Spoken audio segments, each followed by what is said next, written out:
پھر ہم نے لوگوں کو یہ بھی بتایا کہ اللہ کے بندو نمازیں آپ جمع بھی کر سکتے ہو، کوئی مسئلہ نہیں ہے۔ صحیح مسلم میں اوپر تلے 10 احادیث ہیں، 1628 سے لے کر 1637 تک نبی الاسلام نے بغیر خوف کے، بغیر بارش کے، بغیر سفر کے، یعنی کہ مدینہ شریف میں ظہر اثر کو جمع کیا اور مغرب اور عشاء کو جمع کیا۔ بسم اللہ الرحمن الرحیم۔ مرزا محمد انجینئر کی آپ نے ایک ویڈیو سنی ہے۔ یہ فتنہ اس کا پرانا فتنہ ہے اور اس کے استاد مولانا اسحاق کا بھی یہی فتنہ تھا کہ دو نمازوں کو بلا عذر بغیر کسی وجہ کے اکٹھا کرنا جائز ہے، یہ سمجھتے تھے، اور یہ بڑے دھڑلے سے اس کی تبلیغ بھی کرتے ہیں۔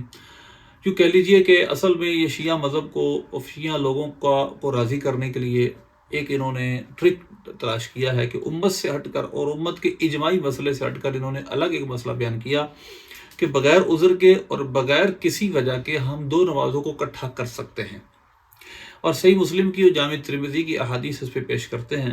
ہم ان احادیث کو لیں گے اور اس کا تجزیہ کریں گے کہ کیا وہ حدیثوں کا مفہوم مطلب کیا ہے، اور ہم کیوں دو نمازوں کو اکٹھا کرنے کے قائل نہیں ہیں۔ احناف کے نزدیک تو بلا عذر یا عذر کے ساتھ دو نمازیں اکٹھی کرنا جائز نہیں ہے ما سوا حج کے۔ سیدنا عبداللہ بن مسعود رضی اللہ تعالیٰ کی روایتیں سیاستہ کے اندر موجود ہیں کہ نبی پاک صلی اللہ علیہ وسلم نے کبھی دو نمازوں کو حج کے علاوہ جمع نہیں کیا۔ لہذا ہمارے احناف کا موقف تو واضح ہے، لیکن شوافع کے نزدیک رحمۃ اللہ تعالی شوافع کے نزدیک دو نمازوں کو عذر کے ساتھ، سفر کا عذر ہو یا مرض کا عذر ہو یا خوف یا بارش ہو یا دشمن کا خوف ہو، دو نمازوں کو اکٹھا کرنا جائز ہے۔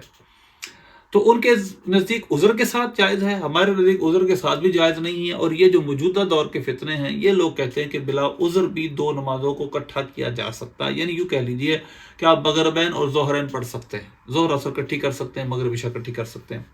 ہم آئیے ان باتوں کو سمجھنے کی کوشش کرتے ہیں کہ ہم اس کے قائل کیوں نہیں۔ یہ بات یاد رکھیے، صرف اور صرف کسی بات کا کتاب میں آ جانا، صحیح بخاری میں، صحیح مسلم میں یا جامع ترمذی میں، یہ اس کے عمل کے لیے کافی نہیں ہے۔ یہ وہ سب سے بڑی بحث ہے جو سمجھنی ضروری ہے کہ صحیح مسلم میں اگر حدیثیں آ گئی ہیں اور راوی ایک ہی حضرت عبداللہ بن عباس رضی اللہ عنہما، یہ آپ کو جہاں روایت ملے گی سیدنا عبداللہ بن عباس سے ملے گی۔ آپ صحیح مسلم میں دیکھیے، صحیح مسلم میں باقاعدہ امام مسلم رحمۃ اللہ علیہ نے کئی روایتیں بیان کی ہیں، جن میں غزوہ تبوک سے واپسی کی بھی روایت ہے، اور اس کے علاوہ بھی ہے کہ نبی پاک صلی اللہ علیہ وسلم نے مدینے کے اندر بغیر خوف کے، بغیر بارش کے دو نمازوں کو اکٹھا کی، اور سفر کے بغیر بھی۔ غزوہ تبوک میں تو واپسی میں سفر کے اندر کی، لیکن اس کے علاوہ انہوں نے حضرت عبداللہ بن عباس رضی اللہ عنہما نے نبی پاک صلی اللہ علیہ وسلم کا یہ عمل نقل کیا کہ آپ صلی اللہ علیہ وسلم نے جمع رسول اللہ صلی اللہ علیہ وسلم بین الظہر والعصر والمغرب والعشاء بالمدینہ فی غیر خوف ولا مطر، بغیر کسی خوف کے، بغیر کسی بارش کے دو نمازوں کو اکٹھا کیا۔ اب اس پر وکیع جو راوی ہیں وہ کہتے ہیں کہ حضرت عبداللہ بن عباس رضی اللہ عنہما سے میں نے عرض کی کہ یہ کیوں کیا آپ نے؟ انہوں نے فرمایا کئی لا یحرج امتہ، تاکہ آپ کی امت حرج میں مبتلا نہ ہو۔ تب یہ روایت ہے، اور اس روایت کے تحت یہ سب یہ لوگ کہتے ہیں کہ بغیر کسی خوف، بغیر کسی خطرے، بغیر کسی عذر کے دو نمازوں کو اکٹھا کیا جا سکتا ہے۔ ہم سمجھنا چاہتے ہیں اب کہ کیا یہ روایت پہ عمل ہو سکتا ہے۔ پہلے آپ جامع ترمذی دیکھیں، جامع ترمذی میں امام ترمذی رحمۃ اللہ علیہ نے اپنی روایات پر ایک تجزیہ پیش کیا ہے آخر کے اندر۔ دیکھیے کتاب العلم، آپ فرماتے ہیں جمیع ما فی ھذا الکتاب من الحدیث وهو معمول به، جتنی حدیثیں اس کتاب میں ہیں وہ سب معمول به ہیں، سب پر عمل کیا گیا ہے۔ وبه اخذ بعض اہل العلم ما خلا حدیثین، کسی نہ کسی محدث نے، اہل علم نے اس پر وہ قول کیا ہے، یعنی جتنی حدیثیں کسی نہ کسی پہ عمل ہے۔ لیکن دو حدیثوں کے علاوہ حدیث ابن عباس رضی اللہ عنہما ان نبی صلی اللہ علیہ وسلم جمع بین الظہر والعصر بالمدینہ والمغرب والعشاء من غیر خوف ولا سفر ولا مطر، اس حدیث پر کسی نے عمل نہیں کیا۔ اب سوال یہ ہے کہ اگر یہ حدیث پر عمل کسی نے نہیں کیا تو کیا امت اس حدیث پر عمل کرنے کی وجہ سے گمراہ ٹھہرے گی؟ یعنی جو ہمارے ائمہ اربعہ ہیں ان میں کسی بھی امام کے نزدیک بغیر خوف و خطر کے دو نمازوں کو جمع کرنا جائز نہیں۔ احناف کے نزدیک تو جائز ہی نہیں ما سوا حج کے موسم میں، تو باقی ائمہ کے نزدیک عذر کی وجہ سے جائز ہے، تو بغیر عذر کے کسی کا قول موجود نہیں۔ تو کیا اس امت نے حدیث کو چھوڑنے پر اجماع کر لیا؟ کیا یہ گمراہی کا ارتکاب کیا؟ مرزا انجینئر اس کے باب مولوی اسحاق سے ہمارے یہ سوالات اس کے جو اب چیلے ہیں. لیکن ظاہر ہے کہ یہ تو شیعہ کو راضی کرنے کے لیے سب کچھ کرتے ہیں. یہ کہہ لیجیے انہوں نے سواریاں مدینے کے لیے بٹھائی تھیں اور اتارتی تہران میں، ایران میں جا کر.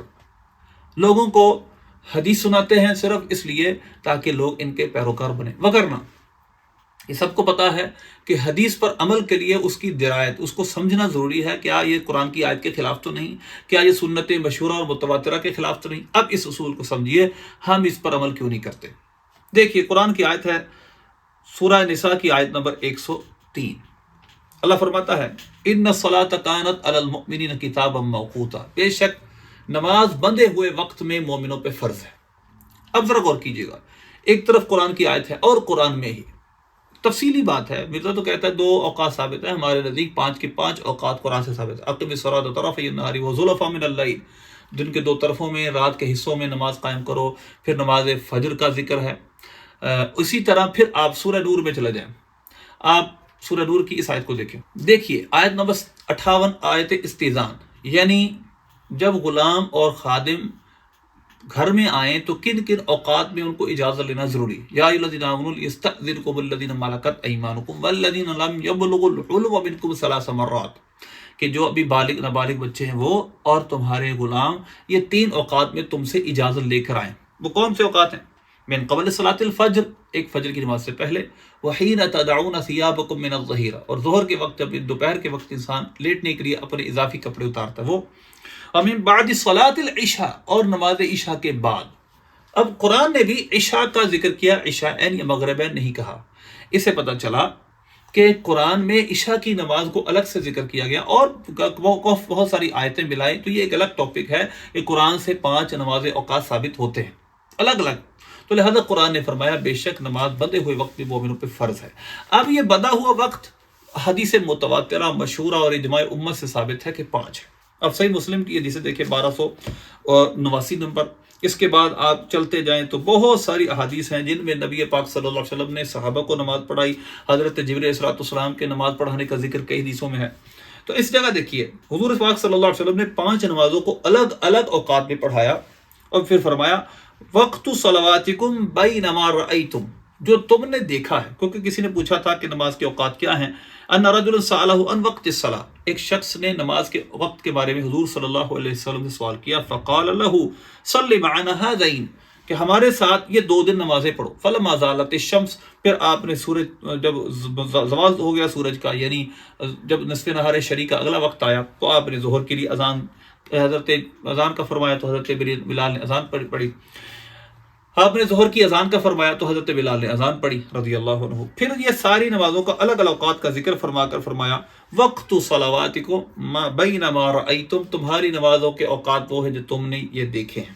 اگلی حدیث دیکھیں، حضرت بریدہ اپنے باپ سے روایت، سلمان بن بریدہ اپنے باپ حضرت بریدہ رضی اللہ عنہ سے روایت کرتے ہیں نبی پاک صلی اللہ علیہ وسلم نے یہ 5 اوقات الگ الگ بیان کیے. فرمایا این السائل، وہ سائل کہاں جس نے سوال کیا تھا مواقیت صلات کے بارے میں، نماز کے اوقات کے بارے میں. فرمایا ما بین ما رأیت وقت، ما بین ما رأیت وقت، جو تم نے دیکھا ہے یہ تمہاری نماز کے وقت ہے، یعنی اس کے دوران تمہاری نماز کے اوقات ہیں. اسی طرح ایک حدیث میں ہے الوقت ما بین ہذین، جو تم نے یہ دیکھا ہے نا ان 2 اوقات کے اندر ہی نماز ہے. ایک وقت میں، ایک دن پہلے وقت میں نماز کو فجر کو پڑھا، ایک دن آخری وقت میں پڑھا. ایک دن ظہر کو پہلے وقت میں پڑھا، ایک دن ظہر کو آخری وقت میں پڑھا. ایک دن عصر کو اول وقت میں پڑھا، ایک دن آخری وقت میں پڑھا. ایک دن مغرب کو پہلے وقت میں پڑھا اور ایک دن شفق غروب ہونے سے پہلے پڑھا تھوڑی دیر. اور ایک دن عشاء کو پہلے وقت میں پڑھا، ایک دن ثلث اللیل میں، تہائی رات 1/3 رات میں جا کر پڑھا. تو فرمایا یہ 2 جو وقت تم نے دیکھے ہیں ان کے درمیان تمہاری نماز کے وقت ہیں. یہ احادیث متواترہ مشہورہ سے ثابت ہے. اب یہ احادیث متواترہ مشہورہ اور قرآن کی آیتیں ہمیں بتاتی ہیں کہ نماز تو ان بندے ہوئے وقتوں میں فرض ہے. اگر ہم ان بندے ہوئے وقتوں سے نماز کو ہٹانا چاہتے ہیں، ہم 2 نمازوں کو اکٹھا کرنا چاہتے ہیں، اس کے لیے ہمیں جو دلیل چاہیے وہ کم از کم خبر مشہور یا خبر متواتر ہے. اب یہ حضرت عبداللہ بن عباس رضی اللہ عنہ کا اثر ہے، وہ موقوف، وہ روایت کرتے ہیں نبی پاک صلی اللہ علیہ وسلم کے عمل کو. وہ آپ کے قول کو روایت نہیں کرتے، اور راوی بھی ایک ہی ہے، حضرت عبداللہ بن عباس رضی اللہ عنہما۔ اس کے علاوہ کسی نے نبی پاک صلی اللہ علیہ وسلم کی یہ روایت نقل نہیں کی، بلکہ آپ مسلم کی حدیثیں پڑھیں، اس وقت کے لوگوں نے بھی انکار کیا کہ آپ کیا کر رہے ہیں۔ اس وقت اس سے پتہ چلا کہ اس وقت کے اول کے مسلمانوں میں یہ معروف نہیں تھا۔ اور حضرت عبداللہ بن مسعود رضی اللہ عنہ جو حضور پاک صلی اللہ علیہ وسلم کے ہر وقت ساتھ رہے، وہ تو صراحتاً کہتے ہیں کہ نبی پاک صلی اللہ علیہ وسلم نے حج کے علاوہ کبھی دو نمازوں کو جمع نہیں کیا۔ اور دوسری بات، جامع ترمذی میں حدیث ہے، اگرچہ سند ضعیف ہے، لیکن بہرحال خبر واحد تو خود ظن کا افادہ کرتی ہے۔ حضرت عبداللہ بن عباس رضی اللہ عنہما کی مدینہ شریف میں بغیر خوف و خطر کے نماز جمع کرنے کی روایت خبر واحد ہے، اور خبر واحد زیادہ ظن کا افادہ کرتی ہے، یعنی ظن غالب کا۔ اور ایک طرف خبر ضعیف میں، خبر ضعیف بھی اپنی تحت ایک حیثیت رکھتی ہے۔ حضرت عبداللہ بن عباس رضی اللہ عنہما کے نزدیک دو نمازوں کو اکٹھا کرنا ایک وقت میں گناہ ہے۔ تو اس لیے ہمارے نزدیک یہ قرآن کی اور اخبار متواترہ کی مخالفت ہے کہ ایک وقت میں بغیر عذر کے اور بغیر کسی وجہ کے دو نمازوں کو اکٹھا کیا جائے۔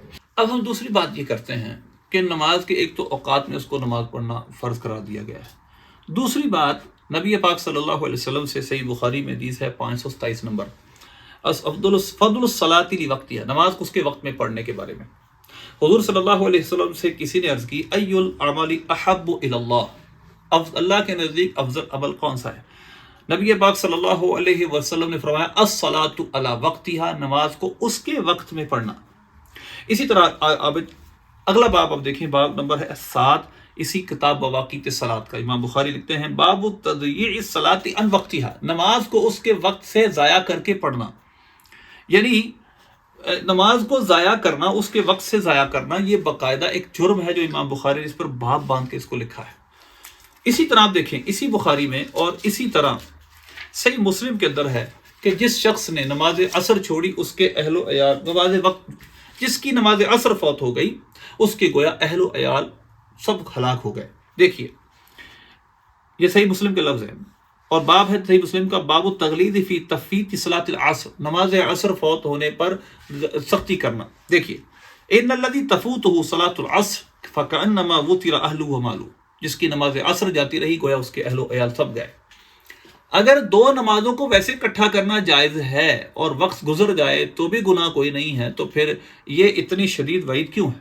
اب اسی طرح آگے چلیں تو صحیح مسلم میں ہی اور روایت نمبر 1324 ہے کہ جب غزوہ احزاب کے دن کفار کے ساتھ لڑائی کی وجہ سے 4 نمازیں قضا ہو گئی، تو اس وقت نبی پاک صلی اللہ علیہ وسلم نے کیا فرمایا؟ فقال رسول اللہ صلی اللہ علیہ وسلم، یہ چند حدیثوں میں سے ایک حدیث یہ ہے، حضور صلی اللہ علیہ وسلم نے فرمایا، شغلونا عن الصلاۃ الوسطی، انہوں نے ہمیں نماز وسطی سے مشغول کیا، یعنی ہمیں نماز عصر ہماری چھڑائی۔ صلاۃ العصر، ملأ اللہ اجوافہم وقبورہم نارا، اللہ تبارک و تعالیٰ ان کے پیٹوں کو، ان کی قبروں کو آگ سے بھر دے۔ اب سوال یہ ہے، اگر 2 وقتوں میں ایک نماز اگلے وقت میں چلی گئی، اس کو اکٹھا کرنا جائز ہے، تو پھر پریشانی کیا ہے؟ اسی طرح جو میں نے آیت 103 نمبر پڑھی ہے سورہ بقرہ کی، سورہ نساء کی، وہاں پر ہے ان الصلاۃ کانت علی المؤمنین کتاب موقوتا، اس سے پیچھے چلے، اس سے پیچھے کیا ہے کہ جب مسلمان سفر کر رہے ہوں، جہاد کا سفر ہو، خوف ہو، اس پچھے منظر کا، اذا ضربتم فی الارض فلیس علیکم جناح ان تقصروا من الصلاۃ۔ اب سوال یہ ہے کہ اگر مسلمان جہاد پر جا رہے ہیں، سفر ہے، دشمنوں کا خطرہ ہے، تو نماز کا وقت آ گیا، جب 2 نمازوں کو اکٹھا کرنا ویسے ہی جائز ہے، کوئی گناہ نہیں، تو مرزا انجینئر صاحب، تو پھر لڑائی کے دوران اتنی مشقت کیوں اٹھائی جا رہی ہے کہ ایک چلا جائے کرو، ایک نماز پڑھ لے، پھر وہ چلا جائے، پھر وہ لڑنا شروع کر دے، اگلی نماز کا وقت ہے، دونوں اکٹھی کر لی جائیں۔ یہ ان الصلاۃ کانت علی المؤمنین کتاب موقوتا کا پس منظر ہے کہ وہاں پر سفر میں مسلمانوں کی نماز قضا ہو رہی تھی، وقت نماز آ گیا، جہاد کا موقع تھا، تو ان کو کہا گیا کہ تم نماز پڑھو، کیونکہ نماز کا ایک مخصوص وقت ہے۔ اگر 2 نمازیں ویسے اکٹھی کی جا سکتی ہیں، اگلے وقت تک اس کو اکٹھا کرنا گناہ ہی کوئی نہیں ہے، تو پھر اللہ تبارک و تعالیٰ اتنی سختی سے ان کو نماز خوف کا طریقہ کیوں تعلیم فرما رہا ہے؟ اس لیے یہ جو فہم ہے قرآن و سنت سمجھنے کا، ان کا ایک حدیث کو لیں اور دیکھیں شیعہ کے موقف کے مطابق ہماری میں فیور مل رہی ہے، لوگ ہمارے سے ہم سے جڑیں گے تو کہنا شروع کر دو 2 نمازیں اکٹھی کرنا جائز، آپ کو حدیث میں آیا، وہ حدیث قرآن کے خلاف ہے، وہ حدیث متواترہ کے خلاف ہے، اس وجہ سے امت نے اس پہ عمل نہیں کیا۔ اب ذرا آگے چلیں، اسی طرح آپ ابو داؤد شریف میں جائیں، حدیث نمبر 432 دیکھیں اور اسی طرح آگے روایتیں دیکھیں. حضرت سیدنا معاذ بن جبل رضی اللہ تعالیٰ عنہ سے روایت ہے، ان کو نبی پاک صلی اللہ علیہ وسلم فرمایا، آپ نے فرمایا قال علی رسول اللہ صلی اللہ علیہ وسلم کیف بکم اذا اتت علیکم امراء یصلون الصلاة لغیر میقاتها، کہ تمہارے ساتھ اس وقت کیا ہوگا کہ جب وہ عمرہ آئیں گے جو نماز کو اس کے وقتوں سے ہٹا کے پڑھیں گے. تو اب نبی پاک صلی اللہ علیہ وسلم سے میں نے عرض کی کہ آپ مجھے کیا حکم دیتے؟ فماذا تأمرنی اذا ادرکنی ذلک یا رسول اللہ، یا رسول اللہ صلی اللہ علیہ وسلم یہ فرمائیے جب وہ زمانہ ہمیں پالے، وہ لوگ آ جائیں، وہ عمرہ آ جائیں، وہ بادشاہ آ جائیں تو ہم کیا کریں؟ فرمایا صلی الصلاۃ لمیقاتها، نماز کو اس کے وقت میں پڑھ، فجعل صلواتک معهم صبحۃ، اور ان کے ساتھ نفل کے طور پہ شامل ہو جا، ان کے ساتھ جو نماز ہے نفلی پڑھ لے اور اپنی نماز کو پہلے ادا کر لے وقت کے اندر.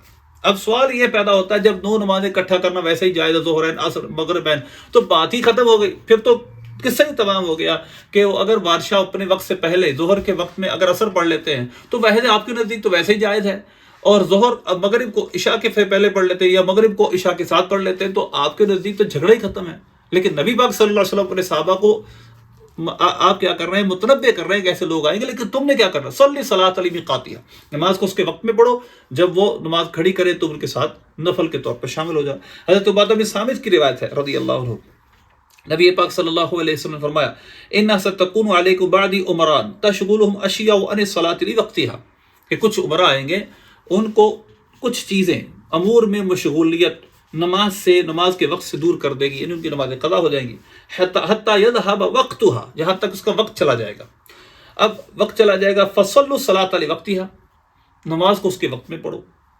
اب نبی پاک صلی اللہ علیہ وسلم نے جو صحابہ کو تعلیم دی ہے وہ کیا ہے کہ اگر کوئی لوگ اس طرح کریں گے، عمرہ آئیں گے، وہ نماز کو اس کے وقت سے گزار کے پڑھیں گے، تم نے اس کو اس کے وقت میں ہی پڑھنا ہے. ان کے نزدیک تو ظہرین عصرین ویسے پڑھی جا سکتی ہے، اور ظہر سے لے کر عصر کا وقت ہے، عصر سے لے کر مغرب تک ظہر سے لے کر عصر تک ظہر کا وقت ہوا، اور عصر سے لے کر مغرب تک عصر کا وقت ہوا، مغرب سے لے کر عشاء تک مغرب کا، تو عشاء سے لے کر فجر تک عشاء کا وقت. تو نماز کا قضا ہونا، اس کے وقت سے ہٹانا ان کے نزدیک تو پایا ہی نہیں گیا، کیونکہ ان کے نزدیک دو نمازیں ویسے اکٹھی کرنا جائز ہے. تو ایسے عمرہ آئیں گے جو نماز کو وقت کی گزار سے پڑھیں گے، ظاہر سے فجر سے مراد تو نہیں ہے، اس سے مراد وہ ہیں کہ جو امور میں مشغولیت کے اوقات ہیں، کیونکہ حضور نے فرمایا تشغلهم اشیاء عن الصلاۃ، ویسے کاموں میں شغل ہو جائے کہ نماز کا وقت گزار دیں گے. تو ہمیں تو تغلیظ ہے، ہمیں ڈانٹا گیا ہے، ہمیں کہا گیا ہے کہ تم نے نمازوں کو اس کے وقت میں پڑھنا ہے. اب آگے چلیں، ایک اور بات میں آپ کے سامنے کرنے لگا ہوں اور بڑی اہم ہے. صحیح مسلم کے اندر، صحیح مسلم دیکھیں، نبی پاک صلی اللہ علیہ وسلم ایک سفر میں تھے، اس سفر سے واپس آ رہے تھے اور نماز کا وقت ہوا، وہاں پر سب سو گئے تھے. یہ لیلۃ التعریس کا واقعہ ہے، نماز قضا ہو گئی. اب آگے چلنے کا حکم دیا یہاں تک کہ آگے جا کر نماز صحابہ نے پڑھ لی. اب صحابہ کرام علیہ رضوان آپس میں بات کر رہے کہ ما کفارۃ ما صنعنا بتفریطنا فی صلواتنا، جو ہم نے اپنی نمازوں میں تفریط کی ہے، کمی کی ہے، وقت کو اس کو گزار کے پڑھا ہے، تو اس کا کفارہ کیا ہوگا؟ ثم قال ما لکم فی اسوۃ، ثم قال پھر یہ بات چلتی رہی. حضور صلی اللہ علیہ وسلم نے ارشاد فرمایا لیس فی النوم تفریط، سونے میں کوئی بھی جرم نہیں، کوئی کمی نہیں کی اس نے جو سو گیا نماز کا وضو ہے. انما التفریط علی من لم یصلی الصلاۃ حتی یجیء وقت صلاۃ الاخری، فرمایا کمی یا جرم اس نے کیا جس نے نماز نہیں پڑھی یہاں تک کہ دوسری نماز کا وقت آ گیا. آپ نے ایک اصول بیان کر دیا. اور یہ سفر کا واقعہ، اس کا شان بروز پیچھے سفر ہے، اور اس وجہ سے ہمارے نزدیک سفر ہو یا حضر ہو، کسی جگہ بھی نماز کو جمع کرنا جائز نہیں ماں سوا حج کے. اس لیے سیدنا عبداللہ بن مسعود رضی اللہ عنہ کا موقف میں نے آپ کو بتایا، وہ سیاستدان موجود ہے. اس لیے ہم جو حضرت عبداللہ بن عباس رضی اللہ عنہما کی روایت ہے، بغیر خوف، بغیر عذر، بغیر بارش کے دو نمازوں کو اکٹھا کرنے کا، ہم اس پر عمل نہیں کر سکتے، کیونکہ وہ آپ کا فعل نقل کر رہے ہیں، جبکہ احادیث اقولیہ نبی پاک صلی اللہ علیہ وسلم کی بہت ہم میں شدت سے یہ بات بتاتی ہیں کہ ہم نے نماز کو اس کے وقت میں ہی پڑھنا ہے. یہاں تک کہ سفر کے واقعے میں بھی حضور نے یہی فرمایا انما التفریط من لم یصلی الصلاۃ حتی یجیء وقت صلاۃ الاخری، کہ جو نماز نہ پڑھے یہاں تک کہ دوسری نماز کا وقت آ جائے، تو یہ وہ لوگ ہیں جنہوں نے تفریط کی ہے، جرم کیا ہے. اس لیے مرزا جی ہم ان حدیثوں پہ عمل نہیں کرتے. حدیث ایک ہی حضرت عبداللہ بن عباس رضی اللہ عنہ، اور اس کے جو مرکزی راوی ہیں حضرت عبداللہ بن عباس کے پیچھے وہ بھی ایک ہی ہیں. تو اس وجہ سے یہ ایک شاذ قول ہے، جو ایک شاذ بات ہے جس پر امت نے ان وجوہات کی بنا پر عمل نہیں کیا جو میں نے مختصراً آپ کے سامنے بیان کی ہے۔ اللہ ہم سب کو مرزے اور اس کے استاد کے فتنے سے محفوظ رکھے، آمین بجائے۔